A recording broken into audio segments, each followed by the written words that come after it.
Welcome dear students, welcome back. हमारा जो आज का टॉपिक है हम लोग कंटिन्यू करेंगे लास्ट टॉपिक वो सेलुलर ऑर्गेनाइजेशन के सेल्स किस तरह ऑर्गेनाइज हुए हुए होते हैं। हमने यूनिसेलुलर ऑर्गेनाइजेशन देखी थी कि वहाँ पर सिर्फ एक ही सेल होता है जो कि लिविंग ऑर्गेनिज्म के तौर पर एक्ट कर रहा होता है। अब सेकेंड ऑर्गेनाइजेशन हम लोग देखेंगे, it is of colonial organisation. Students, colonial organisation हमारे पास एक ऐसी ऑर्गेनाइजेशन है जिसमें होते हैं यूनिसेलुलर ऑर्गेनिजम्स। स्टूडेंट्स, अब ये यहाँ पर क्वेश्चन आ जाएगा कि अगर यूनिसेलुलर ऑर्गेनिजम्स हैं तो हमने इसको यूनिसेलुलर ऑर्गेनाइजेशन में क्यों नहीं रखा। स्टूडेंट्स, यहाँ पर यूनिसेलुलर ऑर्गेनिजम्स तो होते हैं बट एक अलग बात होती है। इसमें यह होता है कि वहाँ पर हमने देखा था कि हर यूनिसेलुलर ऑर्गेनिज्म का दूसरे यूनिसेलुलर ऑर्गेनिज्म से कोई ताल्लुक़ नहीं है, कहीं दूर दूर वो रह रहे होते हैं, ठीक है, क्या पता पास हों भी या ना हों। लेकिन जो कॉलोनियल ऑर्गेनाइजेशन है, स्टूडेंट्स याद रखना है कि यहाँ पर होते तो यूनिसेलुलर ऑर्गेनिजम्स है, नो डाउट, बट यहाँ पर जो यूनिसेलुलर ऑर्गेनिजम्स हैं वो कॉलोनी बनाकर रहते हैं, मींस के इकट्ठे रह रहे होते हैं बहुत ज़्यादा यूनिसेलुलर ऑर्गेनिजम्स। तो लगता हमें है कि ये बहुत ज़्यादा सेल्स हैं जो कि इकट्ठे रह रहे हैं। इस तरह कॉलोनी बनाकर बहुत ज़्यादा सेल्स क्या होते हैं, इकट्ठे रह रहे होते हैं, बट हर सेल का अपना अपना काम होता है। मींस कि ये सेल अपना लाइफ का काम कर रहा होगा, ये अपने लाइफ के काम, ये अपने लाइफ के काम, ये अपने लाइफ, ये इसके हर एक की अपनी लाइफ है। इसीलिए हम इसे कहते हैं कि ये अलग टाइप की ऑर्गेनाइजेशन है, जिस is colonial organisation.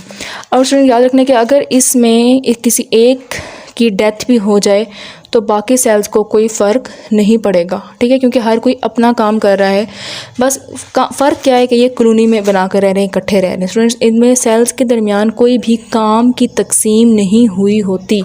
There is no division of labour.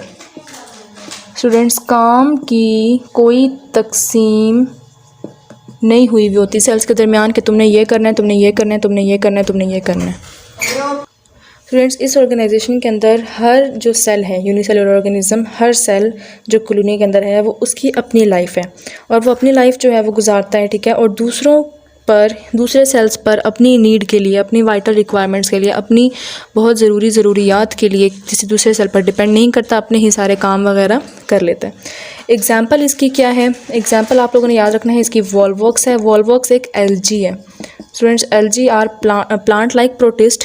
Volvox हमारे पास एक एग्जाम्पल है। वॉल्वॉक्स के अंदर हंड्रेड्स ऑफ वॉल्वॉक्स सेल्स मिलकर क्या बनाते हैं, एक कॉलोनी बनाते हैं। Hundreds of Volvox cells join together to form a one colony and it is algae. ये बात याद रखनी है, Volvox is related to algae. Algae हम इंशाल्लाह पढ़ लेंगे। तो स्टूडेंट्स, कॉलोनियल ऑर्गेनाइजेशन में मैंने आपको क्या बताया है कि इसमें यूनिसेलुलर ऑर्गेनिजम्स जो हैं वो रहते हैं कॉलोनी बनाकर, और हर सेल अपनी लाइफ खुद जो है वो कैरी करता है, और इसमें सेल्स के दरमियान कोई काम की तकसीम नहीं हुई होती। There is no division of labour among cells and all cells carry out their every basic metabolism essential for them, and its example is Volvox, which is algae. Hundreds of cells of Volvox join together to make a colony. Okay students, जो हमारे पास last cell की organisation है वो है multicellular organisation. Students, multicellular organisation जो है वो मल्टी सेलुलर ऑर्गेनिजम्स इस ऑर्गेनाइजेशन को फॉलो करते हैं, जो कि मल्टी सेलुलर ऑर्गेनिजम्स होते हैं। स्टूडेंट्स, इसके अंदर क्या होता है कि सेल्स मिलकर काम करते हैं। हमने वहाँ पढ़ा था कॉलोनियल में कि वहाँ सेल्स मिलकर काम नहीं करते हैं, हर सेल अपना अपना काम कर रहा होता है। लेकिन यहाँ पर सेल्स क्या करते हैं, मिलकर काम करते हैं। हर सेल को पता होता है कि उसने ये काम करना है, हर सेल को पता होता है कि मैंने ये करना है, उसने ये करना है। हर सेल को अपना पता होता है कि हमने क्या करना है, ये करना है। और सेल्स जो हैं वो मिलकर क्या बनाते हैं, टिश्यूज़ बनाते हैं।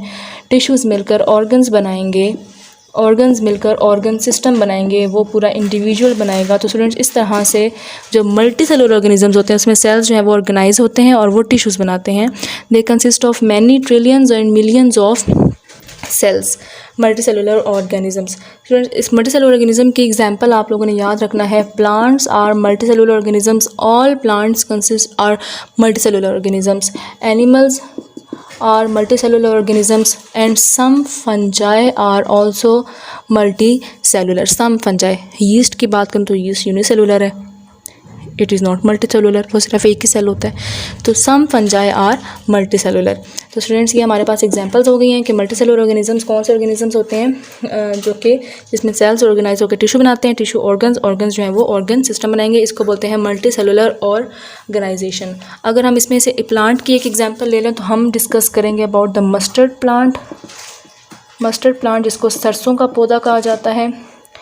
और एनिमल्स में हम लोग बात करेंगे फ्रॉग को, जिसको मेंढक कहा जाता है। ओके स्टूडेंट्स, मस्टर्ड प्लांट की अगर हम बात करें तो मस्टर्ड प्लांट का साइंटिफिक नेम भी हम देख लेते हैं कि इसका साइंटिफिक नेम क्या दिया गया है। बायोलॉजिस्ट ने क्या दिया है इसका साइंटिफिक नेम? इसका साइंटिफिक नेम है ब्रासिका कैम्पेस्ट्रिस। स्टूडेंट्स ये इसका साइंटिफिक नेम है ब्रासिका कैम्पेस्ट्रिस। आप दुनिया के किसी भी कोने में चले जाएं, अगर आप कहेंगे कि ब्रासिका कैम्पेस्ट्रिस क्या होता है तो आपको मस्टर्ड प्लांट के बारे में ही डिटेल बताई जाएगी। स्टूडेंट्स ये ऐसा प्लांट है जिसको हम सर्दियों में बोते हैं। It is sown in winter, इसको सर्दियों में बोया जाता है। And it produces seeds at the end of winter. ठीक है, विंटर के बिल्कुल एंड में ये क्या प्रोड्यूस करता है? सीड्स प्रोड्यूस करता है। स्टूडेंट्स इसके अलावा जो मस्टर्ड प्लांट है उसकी हम बॉडी को as a source of vegetable भी इस्तेमाल कर सकते हैं। मीन्स इसको हम सब्ज़ी के तौर पर भी इस्तेमाल कर सकते हैं। उसके अलावा इसके सीड्स में से हम इसके सीड्स हैं उसमें से हम ऑयल को भी निकाल सकते हैं। मस्टर्ड ऑयल आप लोगों ने सुना होगा, सरसों का तेल।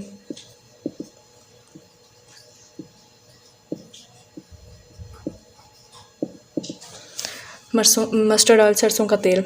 तो उसके अलावा अब इसमें अगर हम लोग टाइप्स ऑफ ऑर्गन्स देखें, students Brassica campestris is sown in winter and at the end of winter it produces its seeds. इसका यूज़ देखें तो its body is use as a source of vegetable and its seeds are used as a source of mustard oil. Okay students, अगर हम इसके organs देखें तो इसके अंदर क्योंकि सेल्स मिलकर टिश्यू बनाएंगे, टिश्यू मिलकर फिर ऑर्गन्स बनाएंगे, तो ऑर्गन्स इसके अंदर दो तरह के होते हैं। एक होते हैं वेजिटेटिव ऑर्गन्स और एक होते हैं reproductive organs. Students vegetative organs का काम ये है कि ये as a source of vegetable बस यूज़ होंगे, इनका रिप्रोडक्शन में कोई हिस्सा नहीं होता। मीन्स कि आगे नेक्स्ट जनरेशन को प्रोड्यूस करवाने में इनका कोई हिस्सा नहीं होता। तो मतलब हम जो है वो इसके वेजिटेटिव ऑर्गन्स में आ जाते हैं रूट्स, स्टेम, लीव्स और सीड्स। ये सारे क्या हैं? ये जो है वो हमारे पास वेजिटेटिव ऑर्गन्स हैं, ब्रांचेस। ये सब हमारे पास क्या हैं? वेजिटेटिव ऑर्गन्स हैं जिनका रिप्रोडक्शन में कोई रोल नहीं होता है।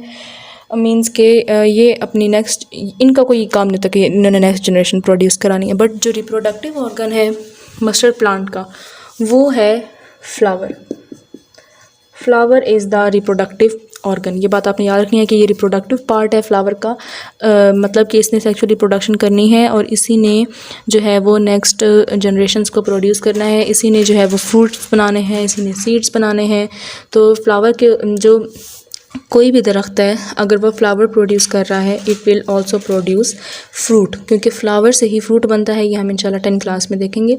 और इसके अलावा रूट, स्टेम, लीव्स, ब्रांचेस ये सारे नॉन रिप्रोडक्टिव या वेजिटेटिव पार्ट भी इनको कहते हैं। These are also called non reproductive parts और वेजिटेटिव पार्ट्स। उसके बाद स्टूडेंट्स अगर हम एक और मल्टीसेलुलर ऑर्गेनिज्म की एग्जांपल देखें from the animals, it is frog. Frog का अगर हम साइंटिफिक नेम देखें तो फ्रॉग का साइंटिफिक नेम है राना टिग्रिना।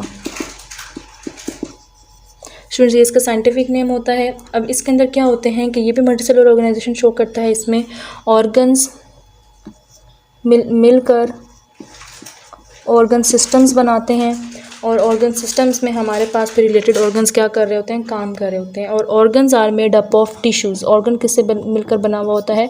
टिश्यू से मिलकर ऑर्गन्स बने हुए होते हैं। एक ऑर्गन है तो उसमें सेवरल टिश्यूज़ होंगे जो अपना अपना काम कर रहे होंगे। अब एपिथेलियल टिश्यू हो सकते हैं जो कि उसकी लेयर बनाएंगे आउटर मोस्ट। ग्लैंडुलर टिश्यू हो सकते हैं जो कि कोई सीक्रेशन अगर सीक्रेट करनी है तो वो सीक्रेट करेंगे। उसके अलावा मस्कुलर टिश्यूज़ हो सकते हैं जो कि उसको मूव करने में हेल्प करेंगे। उसके अलावा नर्वस टिश्यू हो सकते हैं जो कि नर्व को कंडक्ट करेंगे, मीन्स के मैसेज लेकर जाएंगे ब्रेन से पूरी बॉडी में।